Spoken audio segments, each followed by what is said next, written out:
可以这样说，素兰从此再也没有好日子过，他又被新团队拿捏，说你应该道歉，再次搬出来之前那所做的事儿。看一段视频。一句说什么道歉啊？道啥歉？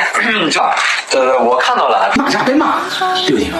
别胡撕，对不对？我说不明白，咱都是搁互联网上做的，对不对嘛？个人做好个人不好了吗？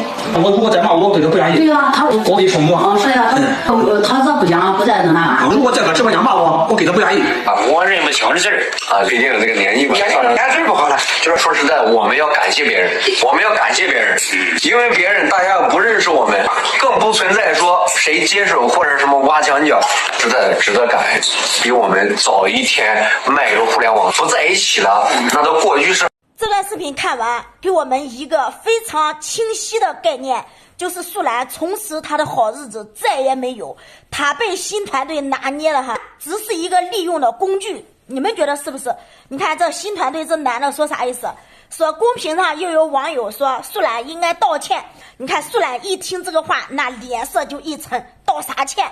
其实三号大嫂还是非常善良的，但是这个男的就不是善茬，说素兰大叔之前说了不该说的话，骂了不该骂的话哈。你看方明父母都说了，他再骂我可跟他不愿意，是吧？你骂之前也就算了，再骂再在直播间骂，我饶不了你。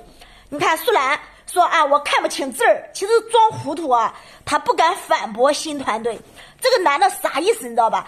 就是让素兰你道歉，其实就是想达到一种目的，让网友觉得你看我们新团队人就是好，我们新团队比较公平。素兰他既然骂别人了，那让他出来道歉，是吧？